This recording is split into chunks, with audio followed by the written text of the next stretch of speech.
ಶ್ರೀಮದ್ವಿದ್ಯಾವಾರಿಧಿತೀರ್ಥಗುರುಭ್ಯೋ ನಮಃ. ಭಾವಿ ಸಮೀರ ಶ್ರೀಮದ್ವಾದಿರಾಜತೀರ್ಥಗುರು ಸಾರ್ವಭೌಮರ ರುಜುತ್ವದ ಕುರಿತಾದಂತಹ ಚರ್ಚೆಯಲ್ಲಿ ಪರಮತ ಖಂಡನೆ ನಡೀತಾ ಇದೆ. ಮಾಹುಲಿ ಆಚಾರ್ಯರ ಏನು ಕುತ್ಸಿತವಾದಂತಹ ಪುಸ್ತಕವಿದೆ, ಅದರಲ್ಲಿ ಆ ಪುಸ್ತಕದ ಜೀವಾಳವಾದಂತಹ ಏನು ಯುಕ್ತಿಗಳಿದೆ, ಆ ಯುಕ್ತಿಗಳು ಭಸ್ಮವಾದದ್ದನ್ನು ಕಂಡೆವು. ರಾಜರು ತಮ್ಮ ಕುರಿತಾಗಿ ದೋಷಗಳನ್ನು ಹೇಳಿಕೊಂಡಿದ್ದಾರೆ. ಬ್ರಹ್ಮದೇವರು ಹೇಳಿದ್ದಾರಲ್ಲ, ಅಂದರೆ ಸ್ತೋತ್ರದಲ್ಲಿ ಹೇಳಿದ್ದು ಬ್ರಹ್ಮದೇವರಿಗೆ ಸಂಬಂಧಿಸಿದ್ದಲ್ಲ, ಅದು ಸ್ತುತಿಕಾರರಿಗೆ ಸಂಬಂಧಿಸಿದ್ದಲ್ಲ, ಗ್ರಂಥದಲ್ಲಿ ಹೇಳಿದ್ದು ಸಂಬಂಧಿಸಿದ್ದು ಅನ್ನುವ ಒಂದು ಕುಯುಕ್ತಿಯನ್ನು ಮಾಹುಲಿ ಆಚಾರ್ಯರು ತಿಳಿಸಿದ್ದಾರೆ. ಅದನ್ನು ಶ್ರೀಮನ್ಮಧ್ವ ಸಿದ್ಧಾಂತ ಭಸ್ಮ ಮಾಡಿಕೊಟ್ಟದ್ದನ್ನು ನಾವು ಕಂಡೆವು. ಏನೆಲ್ಲ ಶ್ರೀಮದ್ ವಾದಿರಾಜತೀರ್ಥ ಗುರು ಸಾರ್ವಭೌಮರ ಮೇಲೆ ಇವರು ಆರೋಪಗಳನ್ನು ಮಾಡಿದ್ದಾರೆ, ದೋಷಾರೋಪಗಳನ್ನು ಮಾಡಿದ್ದಾರಲ್ಲ, ಆ ಎಲ್ಲ ದೋಷಗಳಲ್ಲಿಯೂ ಅತ್ಯಂತ ನೀಚಾತಿ ನೀಚವಾದ ಅತ್ಯಂತ ಕುತ್ಸಿತವಾದ ಆರೋಪ ಭಾವಿ ಸಮೀರ ಶ್ರೀಮದ್ ವಾದಿರಾಜತೀರ್ಥ ಗುರು ಸಾರ್ವಭೌಮರಲ್ಲಿ ವಿದ್ಯಾದಾರಿದ್ರ್ಯವಿದೆ, ವಾಸ್ತವ ವಿದ್ಯಾದಾರಿದ್ರ್ಯವಿದೆ ಅಂತ ರಾಜರು ಹೇಳ್ಕೊಂಡ್ಬಿಟ್ಟಿದ್ದಾರೆ. ಹೀಗಾಗಿ ರಾಜರಲ್ಲೇ ಇರೋದದು ಅಂತ ಮಾಹುಲಿ ಆಚಾರ್ಯರು ಬರೀತಾರೆ. ಯಾವ ಮಹಾಗುರುಗಳು ಸಮಗ್ರ ಜ್ಞಾನಿ ಪ್ರಪಂಚಕ್ಕೆ ಜ್ಞಾನದಾತೃಗಳು, ಯಾರ ಗ್ರಂಥವನ್ನು ದೇವತೆಗಳು ಜ್ಞಾನಕ್ಕಾಗಿ ಅಧ್ಯಯನ ಮಾಡ್ತಾರೆಯೋ ಅಂಥ ಗ್ರಂಥಕಾರರ ಬಗ್ಗೆ ಇವರು ಆಡುವ ಮಾತು ಅವರಿಗೆ ವಾಸ್ತವ ವಿದ್ಯಾದಾರಿದ್ರ್ಯವಿದೆ ಅಂತ. ಆ ವಿದ್ಯಾದಾರಿದ್ರ್ಯ ಅವರಲ್ಲಿ ಇರಲಿಕ್ಕೆ ಸಾಧ್ಯವಿಲ್ಲ, ಕಾರಣ ಪ್ರಮಾಣ ಬಾಧಿತ. ಅವರ ಗ್ರಂಥಗಳೇ ಅದಕ್ಕೆ ವಿರೋಧವನ್ನು ಒಡ್ಡುತ್ತವೆ. ವಿದ್ಯಾದಾರಿದ್ರ್ಯವಿದ್ದವರು ನ್ಯಾಯರತ್ನಾವಲಿ, ಯುಕ್ತಿ ಮಲ್ಲಿಕಾ ಮುಂತಾದ ಗ್ರಂಥಗಳ ರಚನೆ ಮಾಡಲಿಕ್ಕೆ ಸಾಧ್ಯವಿಲ್ಲ ಅನ್ನುವ ಮಾತನ್ನು ತಿಳಿದುಕೊಂಡೆವು. ಅದರ ಜೊತೆಯಲ್ಲಿ ಸಾಕ್ಷಾತ್ ಭಾವಿ ಸಮೀರರ ವಚನ, ನನ್ನ ಗ್ರಂಥಗಳ ಅಧ್ಯಯನ ಮಾಡುವವರಿಗೆ ವಾಗ್ದಾರಿದ್ರ್ಯವಿಲ್ಲ, ನನ್ನ ಗ್ರಂಥದ ಅಧ್ಯಯನ ಮಾಡುವವರು ಅನಂತ ಶ್ಲೋಕಿಗಳಾಗ್ತಾರೆ ಅನ್ನುವ ಪರಮ ಮಂಗಲ ಮಾತನ್ನು ತಿಳಿದುಕೊಂಡೆವು. ಆ ಮಾತಿನಲ್ಲಿ ಮಾಹುಲಿ ಆಚಾರ್ಯರ ಆ ದುರ್ವಾದ ಸುಟ್ಟು ಭಸ್ಮವಾಗಿದೆ. ಕೇವಲ ಒಂದೆರಡು ಮಾತುಗಳಿಂದಲ್ಲ, ಅನೇಕ ಮಾತುಗಳಿಂದ ಈ ಮಾಹುಲಿ ಆಚಾರ್ಯರ ಈ ಕುತ್ಸಿತವಾದಂತಹ ದುರ್ವಾದ ಭಸ್ಮವಾಗ್ತದೆ. ಈ ಏನು ವಿದ್ಯಾದಾರಿದ್ರ್ಯ ದೋಷೇಣ ಅನ್ನುವಂತಹ ಮಾತಿದೆಯಲ್ಲ, ಅದು ಎಲ್ಲಿ ಬಂದಿದೆ, ಏನು ಅರ್ಥವಿದೆ ಅನ್ನುವುದನ್ನು ನಾವು ತಿಳಿಯೋಣ. ಆಗ ಈ ರುಜುತ್ವ ವಿರೋಧಿಗಳು, ಮುಖ್ಯವಾಗಿ ಮಾಹುಲಿ ಆಚಾರ್ಯರು, ತತ್ವಜ್ಞಾನ ಕ್ಷೇತ್ರದಲ್ಲಿ ಯಾವ ಪರಿವಂಚನೆಯನ್ನು ಮಾಡಿದ್ದಾರೆ, ಎಷ್ಟು ಸುಳ್ಳನ್ನು ಹೇಳಿದ್ದಾರೆ, ಐ ರಿಪೀಟ್, ಎಷ್ಟು ಸುಳ್ಳನ್ನು ಹೇಳಿದ್ದಾರೆ, ಎಂಥ ವಂಚನೆ ಮಾಡಿದ್ದಾರೆ ಅನ್ನೋದು ಸ್ಪಷ್ಟವಾಗ್ತಾ ಹೋಗುತ್ತೆ.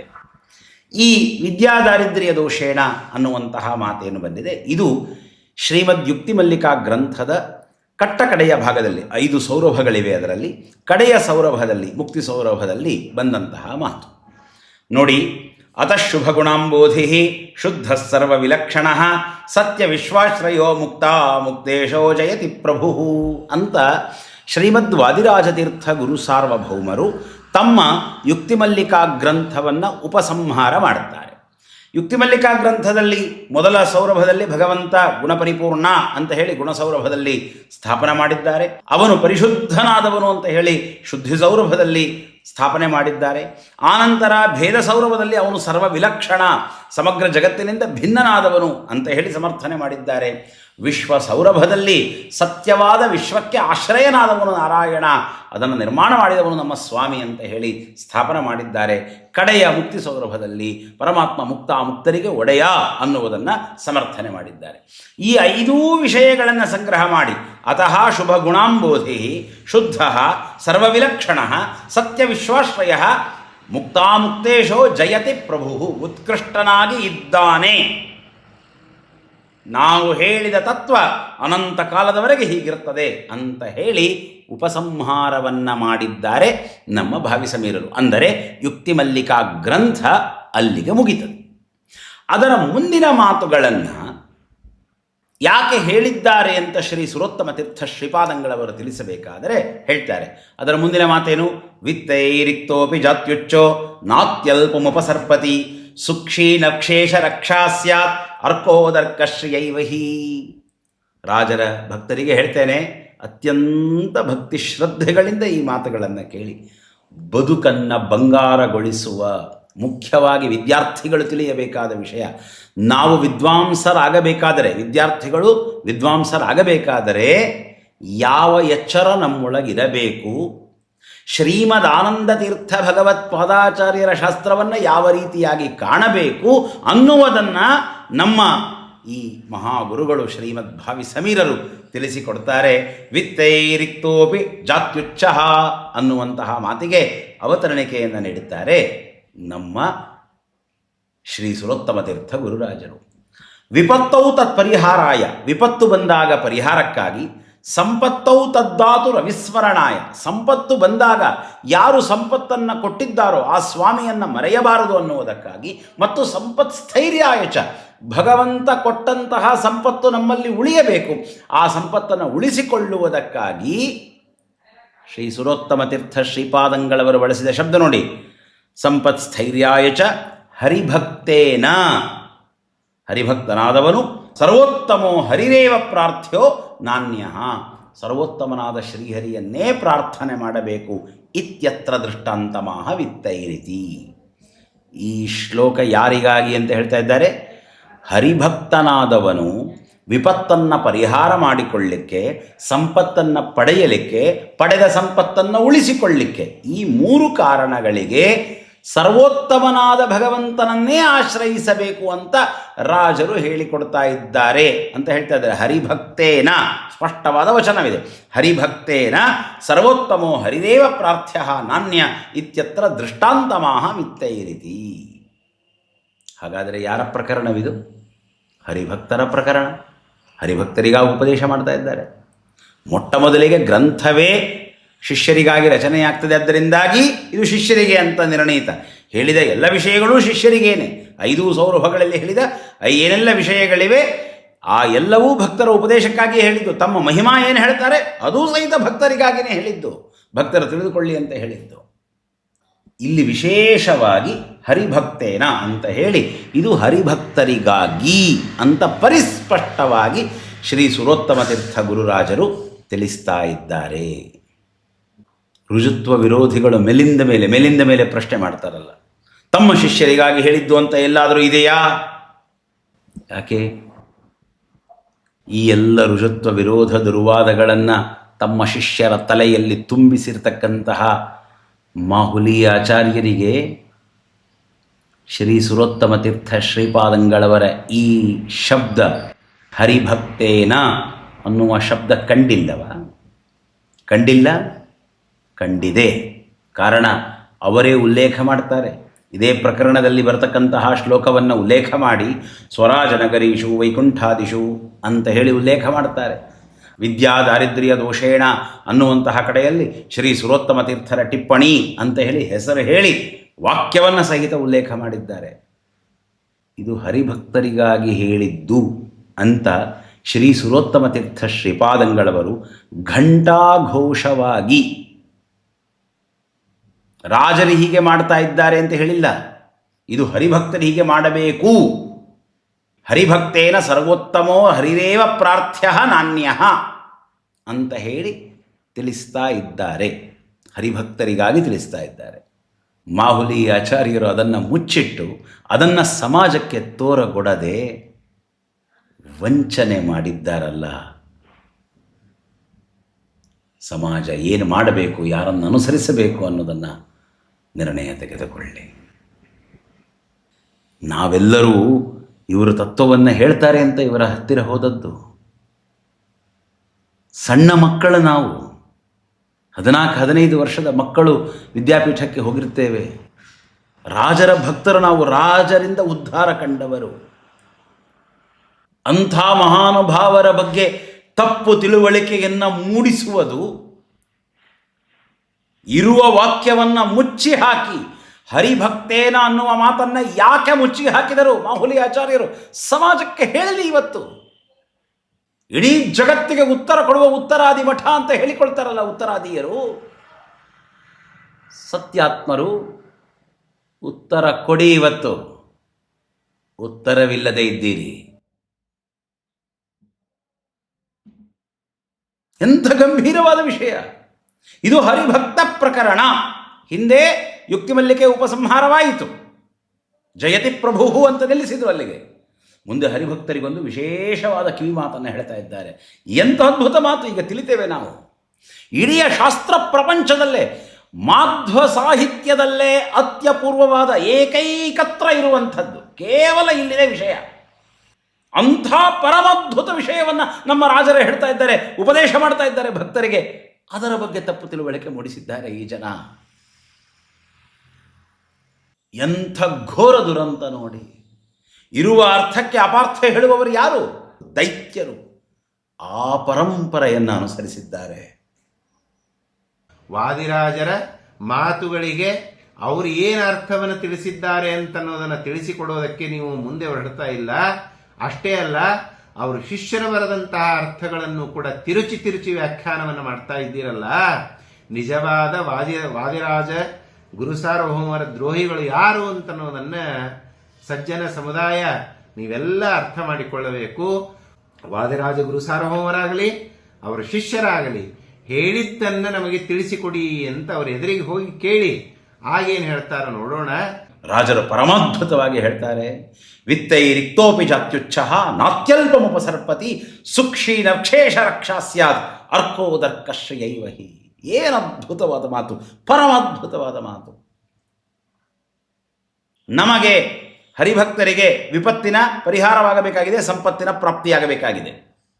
ತತ್ಸಂಪತ್ತೌ ವಿಪತ್ತೌ ಚ ಗತಿಶ್ರೀಪತಿರೇವನಃ. ಅದಕ್ಕೆ ಯಾರನ್ನು ಆಶ್ರಯಿಸಬೇಕು? ಭಗವಂತನನ್ನೇ ಆಶ್ರಯಿಸಬೇಕು. ದೃಷ್ಟಾಂತ ಕೊಡ್ತಾರೆ ರಾಜರು.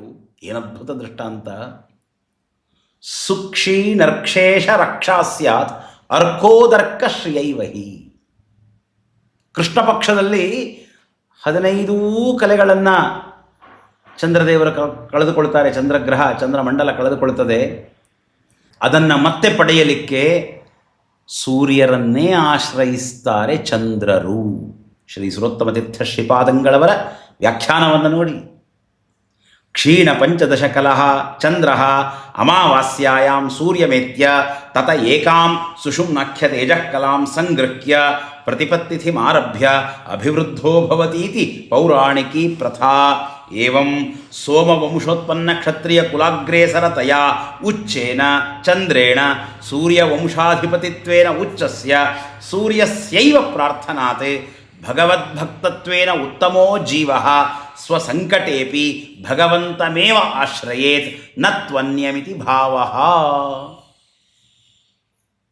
ಅಮಾವಾಸ್ಯ ಸೂರ್ಯಚಂದ್ರರಿಬ್ಬರೂ ಒಂದೇ ರಾಶಿಯಲ್ಲಿರ್ತಾರೆ. ಚಂದ್ರರು ಸೂರ್ಯರ ಬಳಿಗೆ ಬಂದಿದ್ದಾರೆ. ಸೂರ್ಯರಿಂದ ತೇಜಸ್ಸನ್ನು ಪಡೆದುಕೊಳ್ತಾರೆ, ಮತ್ತೆ ಅಭಿವೃದ್ಧರಾಗ್ತಾರೆ. ಕಳೆದುಕೊಂಡ ಕಲೆಗಳನ್ನು ಮತ್ತೆ ಸೂರ್ಯರಿಂದ ಪಡಿತಾರೆ. ಚಂದ್ರರು ಯಾರು? ಸೋಮವಂಶೋತ್ಪನ್ನರು, ಕ್ಷತ್ರಿಯರು, ಉತ್ತಮರು. ರಾಜರು ಹೇಳಿದರು ಜಾತ್ಯುಚ್ಛ. ನೀವು ಸಣ್ಣವರಲ್ಲಪ್ಪ ಹರಿಭಕ್ತರು, ದೊಡ್ಡವರು ನೀವು. ಸ್ವಭಾವದಲ್ಲಿ ಉತ್ತಮರು. ಏನು ಮನುಷ್ಯ ಮಧ್ಯಮರಿದ್ದಾರೆ, ಮನುಷ್ಯಾಧಮರಿದ್ದಾರೆ ಮತ್ತು ದುರ್ಜೀವರಿದ್ದಾರೆ, ಅವರೆಲ್ಲರಿಗಿಂತ ಉತ್ತಮರಾದವರು ನೀವು. ಉತ್ತಮರಾದ ನೀವು ವಿಪತ್ತು ಬಂದಾಗ ಲೌಕಿಕ ರಾಜಾದಿಗಳನ್ನು ಆಶ್ರಯಿಸಬೇಡಿ, ಭಗವಂತನನ್ನು ಆಶ್ರಯಿಸಿ. ಜಾತ್ಯುಚ್ಛ. ಸ್ವಾಭಾವಿಕರಾಗಿ ಉತ್ತಮರಾದ ಮೋಕ್ಷಯೋಗ್ಯರಾದ ಜೀವರು ಭಗವಂತನನ್ನೇ ಆಶ್ರಯಿಸಬೇಕು. ಪರಮಾತ್ಮ ಏನು ಮಾರ್ಗ ತೋರಿಕೊಟ್ಟಿದ್ದಾನಲ್ಲ, ನಮ್ಮ ವಿಪತ್ತಿನ ಪರಿಹಾರಕ್ಕಾಗಿ ಶ್ರೀ ಹರಿ ವಾಯು ದೇವತಾ ಗುರುಗಳನ್ನು ನಾವು ಆಶ್ರಯಿಸಬೇಕು. ರಾಜರು ಸ್ಪಷ್ಟವಾಗಿ ತಿಳಿಸ್ತಾರೆ ಆ ಮಾತನ್ನು. ಭಗವಂತನನ್ನೇ, ನಮಗಿಂತ ಉತ್ತಮರಾದ ಜೀವರನ್ನೇ ನಾವು ಆಶ್ರಯಿಸಬೇಕೇ ಹೊರತು ಲೌಕಿಕರನ್ನು ಆಶ್ರಯಿಸತಕ್ಕದ್ದಲ್ಲ. ಶ್ರೀಮನ್ಮಧ್ವಶಾಸ್ತ್ರದ ರಹಸ್ಯಾರ್ಥಗಳು ದೊರೆಯಬೇಕಾದರೆ ಮೊಟ್ಟ ಮೊದಲಿಗೆ ಇರಬೇಕಾದ ಸದ್ಗುಣವಿದು. ಶ್ರೀಮದಾಖ್ಯಾನದಲ್ಲಿಯೂ ಈ ಮಾತನ್ನು ಹೇಳ್ತಾರೆ. ನನ್ನ ಭಕ್ತರು ಅನೇಕ ಜನ ಕುಜನರನ್ನು ಆಶ್ರಯಿಸಿದ್ದಾರೆ, ಅವರಿಗೆ ನಾನೀಗ ತತ್ವವನ್ನು ತಿಳಿಸೋದಿಲ್ಲ. ಅವರಾಗಿ ಕುಜನರನ್ನು ತ್ಯಾಗ ಮಾಡಿ ಬರುವವರೆಗೆ ನಾವು ಅವರಿಗೆ ತತ್ವವನ್ನು ಪೂರ್ಣವಾಗಿ ತಿಳಿಸಲ್ಲ. ರಾಜರು ಆಖ್ಯಾನದಲ್ಲಿ ಹೇಳ್ತಾರೆ. ಎಲ್ಲಿಯವರೆಗೆ ನಾವು ನೀಚ ಜನರನ್ನು ಆಶ್ರಯಿಸಿರ್ತೇವಲ್ಲ, ಹಣಕ್ಕಾಗಿ ಮತ್ತೊಂದಕ್ಕಾಗಿ ಲೌಕಿಕದ ಯಾವುದೋ ಕೆಲಸ ಆಗಬೇಕು ಅನ್ನುವುದಕ್ಕಾಗಿ ಹೊರಗಿನ ಪ್ರಪಂಚವನ್ನು ಆಶ್ರಯಿಸ್ತೇವಲ್ಲ, ಹರಿವಾಯು ದೇವತಾ ಗುರುಗಳು ನಮ್ಮನ್ನು ಕೈ ಹಿಡಿಯೋದಿಲ್ಲ ಮತ್ತು ಮಧ್ವಶಾಸ್ತ್ರದ ರಹಸ್ಯಾರ್ಥಗಳು ದೊರೆಯೋದಿಲ್ಲ. ನಾನು ಆಶ್ರಯಿಸಿರುವುದು ಶ್ರೀಮನ್ನಾರಾಯಣನನ್ನೇ, ನನ್ನ ಅಂತರ್ಯಾಮಿಯನ್ನು ಬಿಟ್ಟು ನಾನು ಬೇರೆಯವರನ್ನು ಆಶ್ರಯಿಸುವುದಿಲ್ಲ ಅಂತ ಯಾವತ್ತು ನಿರ್ಣಯ ತೆಗೆದುಕೊಳ್ತಾನೆ ಜೀವ, ಅವತ್ತು ಮಧ್ವಶಾಸ್ತ್ರದ ಅರ್ಥ ದೊರೀತದೆ, ಅವತ್ತು ಶ್ರೀಮದಾಚಾರ್ಯರ ಕಾರುಣ್ಯ ದೊರೀತದೆ. ಮೊಟ್ಟ ಮೊದಲ ಗುಣ ತತ್ಸಂಪತ್ತೌ ವಿಪತ್ತೌ ಚ ಗತಿ ಶ್ರೀಪತಿರೇವ ನಃ ಯೋ ಬ್ರಹ್ಮ ರುದ್ರ ಇಂದ್ರೇಂದ್ರ ಚಂದ್ರಾದೀನಾಮಧೀಶ್ವರ. ಬ್ರಹ್ಮದೇವರಿಗೆ 14 ಲೋಕದ ಆಧಿಪತ್ಯ ಕೊಟ್ಟ ಸ್ವಾಮಿ ಅವನು, ರುದ್ರಾದಿಗಳಿಗೆ ಅವರವರ ಪದವಿಯನ್ನು ಕೊಟ್ಟ ಸ್ವಾಮಿ ಅವನು. ನಾವು ಅವನನ್ನೇ ಆಶ್ರಯಿಸಬೇಕು ಅಂತ ಹೇಳಿ ನಾಣ್ಯಂ ಭಜಾಮಿ ನಸ್ತೌಮಿ ನಾನು ಯಾಮಿ ಕದಾಚನ ಹರಿಂಚ ಹರಿಪತ್ನಿಂಚ ಸುರಾದಿಂಶ್ಚ ಗುರುನ್ವಿನಾ. ಹರಿಭಕ್ತರಿಗೆ ಸ್ತೋತ್ರ ಹೇಳಿಕೊಡ್ತಾರೆ, ದಾರಿ ಹೇಳಿಕೊಡ್ತಾರೆ, ದಾರಿ ತೋರಿಸ್ತಾ ಇದ್ದಾರೆ ರಾಜರು. ಏನು? ನಾಣ್ಯಂ ಭಜಾಮಿ, ನಾನು ಮತ್ತೊಬ್ಬರನ್ನು ಆಶ್ರಯಿಸುವುದಿಲ್ಲ. ಅನೇಕ ಜನ ಪ್ರಶ್ನೆ ಮಾಡ್ತಿರ್ತಾರೆ, ದೇವರು ಅಧರ್ಮವಿದ್ದಾಗೆಲ್ಲ ಬಂದು ಅವತರಣ ಮಾಡಿ ರಕ್ಷಣೆ ಮಾಡ್ತಾನೆ ಅಂತ ಹೇಳ್ತಾರೆ, ಸಜ್ಜನರನ್ನು ರಕ್ಷಣೆ ಮಾಡ್ತೀನಿ ಅಂತ ಹೇಳ್ತಾನೆ, ನಾವೆಲ್ಲ ಕಷ್ಟದಲ್ಲಿದ್ದೀವಿ, ಯಾಕೆ ಬರುವುದಿಲ್ಲ ಭಗವಂತ ಅಂತ. ಭಗವದ್ಗೀತೆ ಕೊಟ್ಟಂತಹ ಉತ್ತರವಿದು. ಅನನ್ಯಾಶ್ಚಿಂತಯಂತೋ ಮಾಂ ಯೇ ಜನಾ ಪರ್ಯುಪಾಸತೆ ತೇಷಾಂ ನಿತ್ಯಾಭಿಯುಕ್ತಾನಾಂ ಯೋಗಕ್ಷೇಮಂ ವಹಾಮ್ಯಹಂ. ನಾನು ಯೋಗಕ್ಷೇಮವನ್ನು ನಾನು ನೋಡಿಕೊಳ್ತೇನೆ ಅಂತ ಸ್ವಾಮಿ ಹೇಳಿದ್ದಾನೆ. ಯಾರಿಗೆ? ಅನನ್ಯಾಹ. ಮೊದಲ ಮಾತು ಅನನ್ಯಾಹ, ನನ್ನನ್ನು ಬಿಟ್ಟು ಬೇರೆಯವರನ್ನು ಭಜಿಸಬಾರದವರು. ನನ್ನನ್ನು ಆಪ್ಷನ್ನಾಗಿ ಇಟ್ಕೊಳ್ಳೋದಲ್ಲ, ನನ್ನನ್ನು ಸರ್ವಸ್ವವನ್ನಾಗಿ ಇಟ್ಕೊಳ್ಬೇಕು ಅಂತಾನೆ ಸ್ವಾಮಿ. ಅನನ್ಯಾಹ ಚಿಂತಯಂತೋ ಮಾಂ, ನೀನಲ್ಲದೆ ನನಗೆ ಬೇರಿಲ್ಲ ಸ್ವಾಮಿ, ಕೊಟ್ಟರೆ ನೀ ಕೊಡು, ನಾನು ಬೇರೆಯವರನ್ನು ಆಶ್ರಯಿಸೋದಿಲ್ಲ ಅಂತ ಯಾವನು ಬದುಕ್ತಾನಲ್ಲ ಅವನಿಗುಲಿತಾನೆ ಭಗವಂತ, ಅವನನ್ನು ಕಾಪಾಡ್ತಾನೆ ಭಗವಂತ. ಗಜೇಂದ್ರ ಮಾಡಿದ ಹಾಗೆ. ಗಜೇಂದ್ರ ಸ್ತೋತ್ರದಲ್ಲಿ ನಾವು ಕೇಳ್ತೇವಲ್ಲ, ವಿವಿಧ ಲಿಂಗ ಭಿದಾಭಿಮಾನ. ಯಾಕೆ ಗಜೇಂದ್ರನ ರಕ್ಷಣೆಗೆ ಯಾರೂ ಧಾವಿಸಲಿಲ್ಲ ಅಂದರೆ ಬ್ರಹ್ಮಾದಿಗಳು ಹೇಳ್ತಾರೆ, ನಮ್ಮನ್ನು ಕರಿತಾ ಇಲ್ಲಪ್ಪ ಅವನು, ಅಂತರ್ಯಾಮಿಯನ್ನು ಕರಿತಾ ಇದ್ದಾನೆ. ಕರೋತು ಮೇ ಹೃದಯ ಗ್ರಂಥಿ ಮೋಕ್ಷಣಂ ಅಂತ ಮೋಕ್ಷವನ್ನು ಕೇಳ್ತಾ ಇದ್ದಾನವನು. ಇಚ್ಛಾಮಿ ಕಾಲೇನ ನಯಸ್ಯ ವಿಪ್ರವಹ ತಸ್ಯಾತ್ಮಲೋಕಾವರಣಸ್ಯ ಮೋಕ್ಷಣಂ ಅಂತ ಲಿಂಗ ದೇಹದ ಭಂಗವನ್ನು ಕೇಳ್ತಾ ಇದ್ದಾನೆ. ಕೊಡುವಷ್ಟು ಸಾಮರ್ಥ್ಯ ಇರುವುದು ಶ್ರೀಮನ್ನಾರಾಯಣನಿಗೇನೆ. ಅನನ್ಯಾ ಚಿಂತೆಯಂತೋ ಮಾಂ ಯೇ ಜನಾ ಪರ್ಯುಪಾಸತೆ.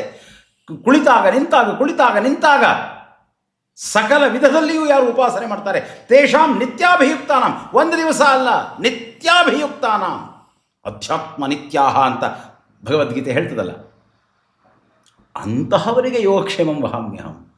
ಅದನ್ನು ಅನುಷ್ಠಾನ ಮಾಡೋದನ್ನು ಹೇಳ್ಕೊಡ್ತಾರೆ.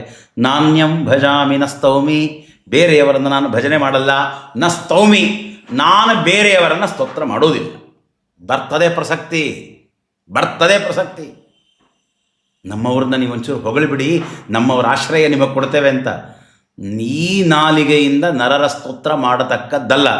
ನಾಲಿಗೆ ಇದೆ, ಅದು ನಾರಾಯಣನ ಸ್ತೋತ್ರ, ಶ್ರೀ ಹರಿವಾಯು ದೇವತಾ ಗುರುಗಳ ಸ್ತೋತ್ರ. ನಾಣ್ಯಂ ಭಜಾಮಿ ನಸ್ತೌಮಿ ನಾನು ಯಾಮಿ, ನಾವು ಅನುಸರಿಸಿದರೆ ಶ್ರೀ ಹರಿವಾಯು ದೇವತಾ ಗುರುಗಳನ್ನು ನಾನು ಯಾಮಿ ಕದಾಚನ, ಯಾವತ್ತಾದರೂ ಆಗಲಿ, ಸದಾ ಕಾಲದಲ್ಲಿಯೂ ಇದೇ ನಿಯಮ. ಹರಿಂಚ ಶ್ರೀಹರಿ ಅಂದರೆ ಹರಿಪತ್ನಿ, ಹರಿಂಚ ಹರಿಪತ್ನಿಂಚ ಶ್ರೀಹರಿ ಲಕ್ಷ್ಮೀನಾರಾಯಣ ನಮ್ಮ ಅಂತರ್ಯಾಮಿ. ಸುರಾದಿಂಶ್ಚ ದೇವತೆಗಳು, ಆದಿಶಬ್ದವಿದೆ, ದೇವ ಋಷಿ ಪಿತೃಗಂಧರ್ವರು. ಸುರಾದಿಂಶ್ಚ ಗುರುನ್ವಿನ, ಶ್ರೀಹರಿ ವಾಯು ದೇವತಾ ಗುರುಗಳು, ಇವರನ್ನು ಬಿಟ್ಟು ನಾವು ಬೇರೆಯವರನ್ನು ಆಶ್ರಯಿಸಬಾರದು. ಇದು ಶ್ರೀಮನ್ ಮಧ್ವಶಾಸ್ತ್ರದ ಅರ್ಥವನ್ನು ಪಡೆಯಲಿಕ್ಕೆ ಇರುವಂತಹ ಮೂಲಭೂತವಾದಂತಹ ಯೋಗ್ಯತೆ, ಅರ್ಹತೆ. ಇದನ್ನು ಗಳಿಸಿಕೊಳ್ಳಬೇಕು. ಯಾರಿಗೆ ಹೇಳ್ತಾ ಇದ್ದಾರೆ? ಯಾರ ಪ್ರಕರಣವಿದು? ಹರಿಭಕ್ತರ ಪ್ರಕರಣ. ಹರಿಭಕ್ತರ ಪ್ರಕರಣದಲ್ಲಿ ಹೇಳಿಕೊಡ್ತಾ ಇದ್ದಾರೆ. ಹರಿಪತ್ನಿ, ಸುರಾದಿಗಳು, ಗುರುಗಳು ಇವೆಲ್ಲವನ್ನು ಹೇಳಿಕೊಡ್ತಾ ಇದ್ದಾರೆ. ಸ್ವಯಂ ರಾಜರು ತಾವು ಶ್ರೀಮನ್ ಮಧ್ವಮತದ ಸೇನಾಧಿಪತಿಯ ಸ್ಥಾನದಲ್ಲಿ ಕುಳಿತುಕೊಂಡು ಇವರೆಲ್ಲರನ್ನೂ ಕೂಡ ಆರಾಧಿಸಿ ಅನುಷ್ಠಾನ ಮಾಡಿ ತೋರಿಸ್ತಾ ಇದ್ದಾರೆ. ಭಗವಂತ ಸಂಧ್ಯಾವಂದನೆ ದೇವರ ಪೂಜೆ ಮಾಡಿದ ಹಾಗೆ ರಾಮಕೃಷ್ಣಾವತಾರಗಳಲ್ಲಿ ಸ್ವಯಂ ಆಚರಿಸಿದ್ದಾರೆ. ಈಗ ಅನುಷ್ಠಾನ ಮಾಡಿ ಆ ಶ್ಲೋಕವನ್ನೂ ರಚನೆ ಮಾಡಿ ಈ ಪ್ರಕಾರದಲ್ಲಿ ಬದುಕಿ ಅಂತ ಹೇಳ್ತಾ ಇದ್ದಾರೆ. ಹರಿಭಕ್ತರಿಗೆ ಅನ್ನೋದು ನಿರ್ಣೀತ. ಗ್ರಂಥ ರಚನೆಯಾಗಿರೋದೇ ಭಕ್ತರಿಗಾಗಿ, ಶಿಷ್ಯ ಹಿತೈಷಿಣ, ಶಿಷ್ಯನಿಗೆ ಉದ್ಧಾರ ಮಾಡಲಿಕ್ಕಾಗಿಯೇ ಗ್ರಂಥ ರಚನೆ ಮಾಡ್ತಾ ಇದ್ದಾರೆ. ಸ್ವಯೂಥ್ಯಾನಾಂ ಮನಸ್ತೃಪ್ತ್ಯೈ ಭಕ್ತ್ಯೈ ಮುಕ್ತ್ಯೈ ಚ ಕೇವಲಂ ಅಂತ ಸ್ಪಷ್ಟವಾಗಿ ರಾಜರು ಹೇಳಿದ್ದಾರೆ. ನನ್ನವರ ಉದ್ಧಾರಕ್ಕಾಗಿ ನಾನು ಗ್ರಂಥ ರಚನೆ ಮಾಡಿದ್ದೇನೆ ಅಂತ ಇದೇ ಗ್ರಂಥದಲ್ಲಿ ಹೇಳಿದ್ದಾರೆ ಶ್ರೀಮದ್ ಯುಕ್ತಿ ಮಲ್ಲಿಕೆಯಲ್ಲಿ. ಹಾಗಾದರೆ ಇದು ಯಾರಿಗೆ? ಭಕ್ತರಿಗೆ. ಪ್ರಕರಣ ಅಂತ ನಿರ್ಣಯ ಮಾಡಿಕೊಟ್ಟಿದ್ದಾರೆ ಹರಿಭಕ್ತ ಅಂತ ಅಂದ್ಬಿಟ್ಟು ಆ ಶಬ್ದವನ್ನು ಬಳಸಿ ಶ್ರೀ ಸುರೋತ್ತಮ ತೀರ್ಥ ಗುರುರಾಜರು. ಇಷ್ಟೆಲ್ಲವನ್ನು ಓದಿಯೂ ಮಾಹುಲಿ ಆಚಾರ್ಯರು ಬರೀತಾರೆ, ಓದಿಯವರ ಮಾತನ್ನ, ಇನ್ನು ದೇವ ಋಷಿ ಗಂಧರ್ವಾದಿಗಳನ್ನು ಶ್ರೀ ವಾದಿರಾಜರು ಭಜಿಸುತ್ತಾರೆ ಎಂಬಲ್ಲಿ ಅನೇಕ ಪ್ರಮಾಣಗಳಿವೆ. ನಾಣ್ಯಂ ಭಜಾಮಿ ನಸ್ತೌಮಿ ನಾನಯಾಮಿ ಕದಾಚನ ಹರಿಂಚ ಹರಿಪತ್ನಿಂಚ ಸುರಾದಿಂಶ್ಚ ಹೈಲೈಟ್ ಮಾಡಿದ್ದಾರೆ, ಬೋಲ್ಡ್ ಮಾಡಿದ್ದಾರೆ ಅದನ್ನು. ಗುರುನ್ವಿನ ಹರಿ ರಮೆ ಹಾಗೂ ದೇವತೆ ಮುಂತಾದವರನ್ನು ಅಂದರೆ ಋಷಿಗಂಧರ್ವಾದಿಗಳನ್ನು ಮತ್ತು ಗುರುಗಳನ್ನು ಬಿಟ್ಟು ಬೇರೆ ಯಾರನ್ನೂ ಭಜಿಸುವುದಿಲ್ಲ, ಸ್ತುತಿಸುವುದಿಲ್ಲ, ಅನುಸರಿಸುವುದಿಲ್ಲ. ರಾಜರಿಗೆ ಅನ್ವಯ ಮಾಡ್ತಾ ಇದ್ದಾರೆ ನೋಡಿ ಇವರು. ವೇದಂ ನಿಸ್ಸಾರ ಸಂಸಾರ ನೀಹಾರ ವರ್ಣಂ ಮಮ ಅಂತ ಆ ರುಜುಪುಂಗವರು, ಆ ಭಾವಿ ಸಮೀರರು ತಮ್ಮ ವೈಭವವನ್ನು ಹೇಳಿಕೊಂಡ್ರೆ ಮದಭಾವಿಯವರು ಓಡಿ ಬಂದರು. ಇದು ನಮಗೆ ಹೇಳಿರೋದಿದು, ರಾಜರಿಗೆಲ್ಲ ಅನ್ವಯ, ಇದು ನಮಗೆ ಭಕ್ತರಿಗನ್ವಯ. ರಾಜರು ದೇವತೆಗಳನ್ನು ಸ್ತೋತ್ರ ಮಾಡ್ತಾರೆ, ಋಷಿಗಂಧರ್ವರನ್ನು ಉಲ್ಲೇಖ ಮಾಡಿ ಹಾಕ್ತಾರೆ, ಮಾಹುಲಿ ಆಚಾರ್ಯರದನ್ನು. ಇದು ರಾಜರು ಹೇಳ್ಕೊಡ್ರಿದ್ದು, ರಾಜರಿಗಿದು. ರಾಜರಿಗ ಪ್ರಕರಣ ಯಾರದು? ಹರಿಭಕ್ತರಿಗೆ ಉಪದೇಶದ ಪ್ರಕರಣವಿದು. ನಿಂತಿಲ್ಲ ಇಲ್ಲಿಗೆ. ಈ ವಿಷಯ ಅತ್ಯಂತ ಗಂಭೀರವಿದೆ, ಅತ್ಯಂತ ಗಂಭೀರವಿದೆ. ಒಂದೊಂದು ವಾಕ್ಯವನ್ನು ನೋಡಿ ಎಷ್ಟು ಕಾರುಣ್ಯದಿಂದ ಶ್ರೀಮದ್ ವಾದಿರಾಜ ತೀರ್ಥ ಗುರು ಸಾರ್ವಭೌಮರು ನಮಗೆ ಉಪದೇಶ ಮಾಡಿದ್ದಾರೆ, ಅದನ್ನು ಹೇಗೆ ಇವರು ಅನ್ವಯ ಮಾಡ್ತಾರೆ ಅಂತ ಆ ವಿಷಯವನ್ನು ಮುಂದಿನ ಭಾಗದಲ್ಲಿ ತಿಳಿಯೋಣ ಅಂತ ಹೇಳಿ ಗುರುವಂತರ್ಗತ ಮಧ್ವಾಂತರ್ಗತ ಶ್ರೀಕೃಷ್ಣಾರ್ಪಣ ವಸ್ತು.